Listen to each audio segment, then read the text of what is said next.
नमस्कार, मी पंजाब डक. तर राज्यात आज सांगायचं झालं तर वर्धा जिल्हा, भंडारा जिल्हा, नागपूर जिल्हा, अमरावती, अकोला ह्या परिसरामध्ये आज मात्र जोराचा पाऊस पडणार आहे म्हणून विदर्भातल्या त्या शेतकऱ्यांना अंदाज लक्षायचा.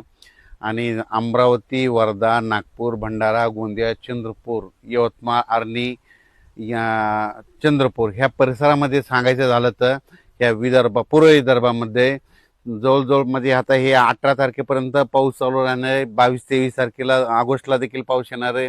27, 28, 29 ऑगस्टला पाऊस पडणार आहे. म्हणजे त्या 5-6 जिल्ह्यात मात्र पाऊस जोराचा असणार आहे म्हणून पूर्व विदर्भातल्या शेतकऱ्यांनी हा अंदाज लक्षात.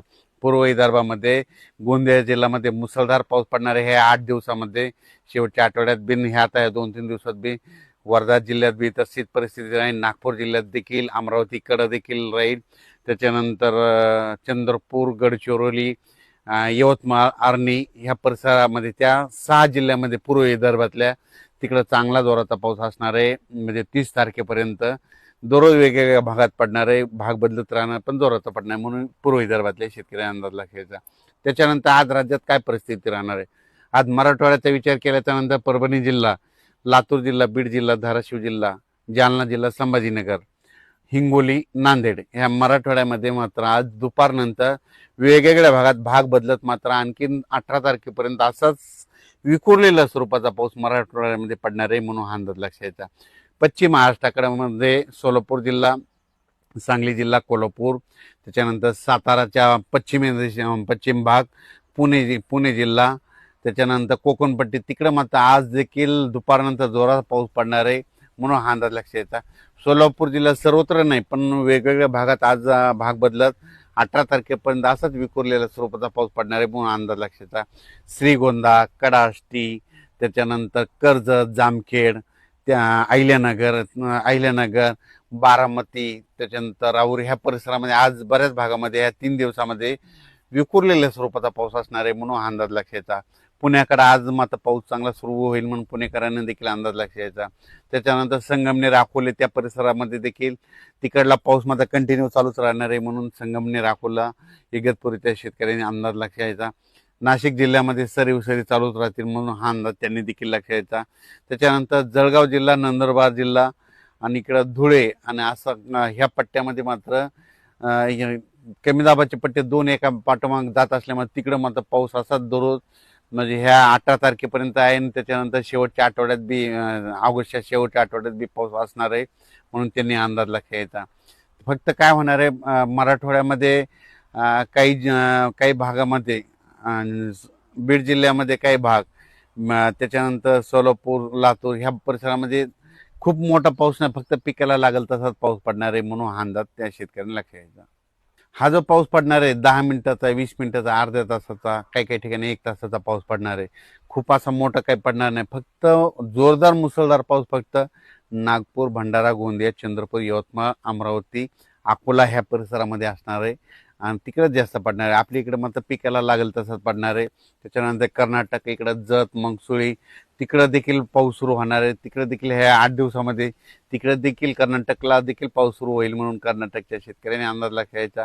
पंढरपूर, सांगोला, आटपाडी त्या तिकडे देखील सरी चालू राहतील. कोल्हापूरला जोरदार पाऊस सुरू राहील म्हणून कोल्हापूरकरांना अंदाज लक्षायचा. साताराच्या पश्चिम भागा म्हणजे पश्चिम भागाकडे मात्र जास्त पावसाचा जोर असेल म्हणून ते लक्षायचं.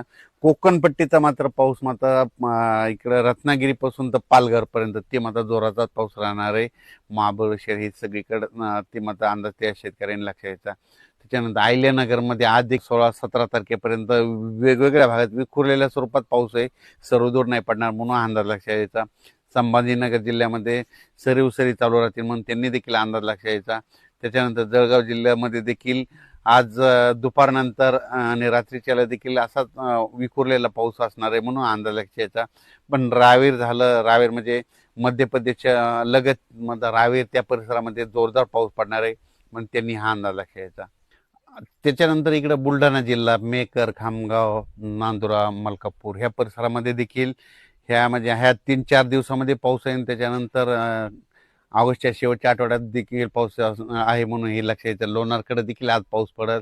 इकडं मंठा, या परिसरात देखील आज पाऊस पडणार आहे म्हणून त्यांनी देखील अंदाज लक्षात यायचा. इकडे जालना जिल्ह्यात देखील पाऊस असणार आहे, पण सर्व दूर नाही, भाग बदलतच पडणार आहे म्हणून अंदाज लक्षात यायचा. बीड जिल्ह्यात बी ठराविक भागातच पाऊस पडणार आहे म्हणून अंदाज लक्षात यायचा.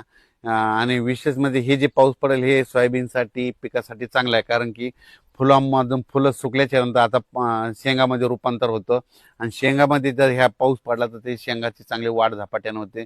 म्हणून हे पाऊस हा शेतकऱ्यासाठी वरदान ठरणारा पाऊस असणार आहे. फक्त या पावसामध्ये सर्व दुर्व्याप्ती नाही, विखुरलेल्या स्वरूपाचा जर भाग बदलत असणार आहे म्हणून हा अंदाज सर्व शेतकऱ्यांनी लक्षात.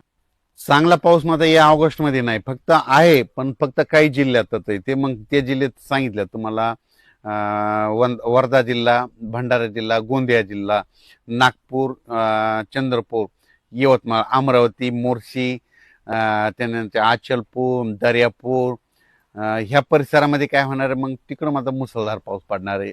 फक्त मग ते 5-8 जवळपास 7-8 जिल्ह्यामध्ये मुसळधार आहे. फक्त इकडं मात्र उर्वरित राज्यातले जे जिल्हे आहेत तिथं मात्र विखुरलेल्या स्वरूपाचा पाऊस पडणार आहे. तिथं जे पाऊस आहे ते मात्र रब्बी पेरणीचा आणि खरीप पेरणीचा निवाडा करणार आहे आणि ते पाऊस मात्र धुमाकूळ घालणार आहे. आणि तुम्हाला एक सांगू इच्छितो, 13 नोव्हेंबरला मात्र यावर्षी राज्यात थंडी राहणार आहे म्हणून ही थंडीचा देखील 13 नोव्हेंबरचा अंदाज लक्षात यायचा. आणि आपण आपल्या पिकाचं पुढची तयारी म्हणजे जे रब्बीचं पीक आहे त्याची तयारी करण्यासाठी तारीख लक्षात ठेवायची. कारण की यावर्षी जे पाऊस पडणार आहे परतीचा पाऊसच खरा म्हणजे रब्बी आणि खरीपाचा निवाडा करणार आहे म्हणून, कारण की तेच पाऊस चांगला पडणार आहे. त्याच्यामुळे काय होतं, दोन्ही पिकं चांगली येतात. एक तर खरीप पण येते आणि त्याच्यामध्ये रब्बी येते, म्हणजे दोन्ही पिकाचा निवाडा करणारा परतीचा पाऊस असणार आहे म्हणून हा अंदाज सर्व शेतकऱ्यांना लक्षात द्यायचा.